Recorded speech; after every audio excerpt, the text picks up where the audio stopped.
Now, tomorrow is May 1st, better known as May Day, also Labour Day. Of course, 19 years into democracy, and to look at South Africa's labour landscape and the world of work is in the studio with me Professor Stephen Friedman. He's the director of the Centre for the Study of Democracy at the University of Johannesburg. Professor Friedman, thank you for joining us here on Beyond Markets. Now, of course, everyone is talking about the fact that this is traditionally the season of discontent. You have wage negotiations. We see strikes in several sectors. We have the bus drivers, we have teachers out. We've just come off a very volatile period in the mining industry. But of course, strikes are a normal feature of democracy, not just in South Africa, across the world. From where you're sitting, are we seeing more labour unrest, and is that a sign of a more robust democracy, or is that a sign of worry for us? Well, neither in a sense. I mean, as you correctly say, it's part of democracy and it's not alarming in itself. But the fact that we are seeing an escalating conflict in the workplace really suggests that we have some quite serious economic problems which we need to deal with. I mean, in a sense, you're dealing with a clash between both the kind of pressure which are on workers' wages at the moment, which are very real, and employers facing problems of trying to maintain profitability. So, you know, it's really a reminder of the fact that we haven't really got to grips with problems like poverty and inequality, and it's a symptom of that. In fact, just previously in our interview earlier on, I spoke to a representative of the bus drivers, and of course they're asking for 18%. The employer is not prepared to go beyond double digit, and the newest mandate from workers is very clear. If we're not in the double digits, we're not interested, threatening to widen the strike. We saw, for example, in platinum, workers asking for, you know, what employers describe as quite steep wage increases. And of course, the issue that you raise, they must remain profitable. They must remain, you know, viable as businesses in quite a sluggish economic environment. The fact that you have this chasm, is it because the parties can't put themselves in each other's shoes, or is it because real pressures are pressuring both parties, which makes them deaf to the realities you know, that they're facing as opposing groups within that negotiating councils? Well, I think both parties are being pressured, and I think that it's become increasingly clear that one of the reasons both parties are being pressured is that the formal economy in which people are employed is carrying a great deal of burden for the informal economy. So in other words, when those trade unionists sit down to negotiate, their members are in effect telling them that they're not only negotiating for their members, they're also negotiating, for the 8 or 9 mouths which each member's wage feeds, because that's become quite clear over the last while or so, is that the money is being distributed among unemployed people and among needy people. And that is creating the pressure. So on the one hand, the employer is saying, but your salary is reasonable, which it usually is if it's only feeding 2 or 3 people. And the worker is saying, but I can't make out. I think where both employer and union representatives need to do some introspection is that it's become quite clear over the last year or so that many grassroots union members feel that their concerns are not being listened to, feel that union leadership is not responsive enough to them. And that is a challenge for both sides, because if that gets out of control, then you have more instability, you have more industrial action. So the unionists are clearly feeling a need to catch up with what their members have been experiencing over the last couple of years.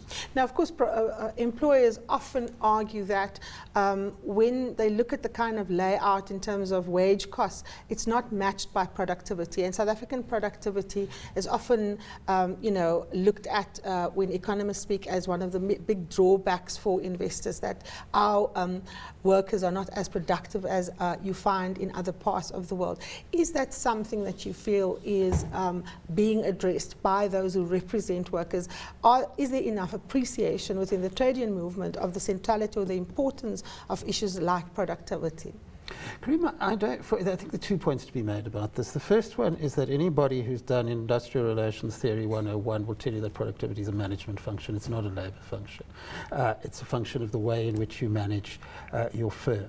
On the other hand, I mean, obviously, the way in which you manage your firm does relate to the way in which you treat labour, etc. Right. So I don't think it's a responsibility of unions to say, let's look after productivity. But I do think unions need to think about the fact that if we don't have the kind of cooperation that we need, then it's very difficult. And that's a responsibility for both sides. Attitudes on both sides have made cooperation on issues on which cooperation is possible very difficult, and we're paying a price for that.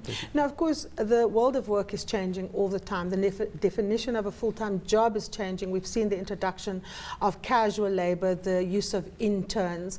What do you think, Professor Friedman, has been the impact of that changing world of work on the way in which unions traditionally organize? Has it made it more difficult? Do you see more unions coming into the same sector? And has it added to the kind of strife that we often see in the kind of labor market? I'm thinking of AMCO, where you know, the introduction of that union into the platinum sector was accompanied by quite aggressive violence. And of course, we know that labor brokers are a big factor there. Very often, companies are not employing people directly, they do them via labor brokers. Yeah, look, it has made life very difficult for trade unions. So you have a trend towards more casual labour, more dispersed labour, so people are working at home rather than in mass production workplaces, and thirdly, informal labour. That is a major challenge for trade unionism in every country in the world, including this one. It weakens union bargaining power, and it makes organising more difficult. On the other hand, as I pointed out in our situation, it creates an impression, a situation in which organised workers are in effect taking up the slack on behalf of unemployed people. So it makes everybody's lives more difficult, and it does lead to more chaotic labour relations, and it may well be one factor why we see more violence, because there's that constant pressure of I have 8 or 9 or 10 mouths to feed unless I come through on the other side, and employers, of course, who only see 10,000 workers in the industry rather than for the 90,000 people who are depending on those wages. Now, of course, one of the possible changes to our labour law regime is what to do with labour broking.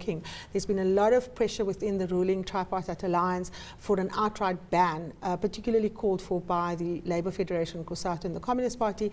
ANC a lot more ambivalent about it, arguing that, you know, we need to look and differentiate between atypical work. You can't have a complete ban. What you need is stricter regulation. Assessing the kind of labour law regime and looking at the question of what to do with labour broking as a phenomena, do you think that it's something that will be resolved soon, and do you think that the left within the ruling alliance will be able to succeed in getting an outright ban on labour broking? No, I don't think there will be an outright ban, and there isn't a very strong argument for an outright ban, because there is always a place in a society for labour placement and personnel placement. Of course, where regulation is urgently needed, and government has come to the party to a certain extent, is that there's a difference between a situation in which people match employers with workers and this very exploitative situation in which people manage to evade labour law by ensuring that the labour broker rather than the employer is the formal employer. So clearly it's, you know, we must look beyond the rhetoric of the parties to a certain extent. This really is an argument about what form regulation will take, not whether labour broking will be banned outright. But I think until you reach a situation in which unions are comfortable with the idea that this isn't being used to undermine them, this isn't being used to exploit workers, then it will remain an issue between the ANC and its partners.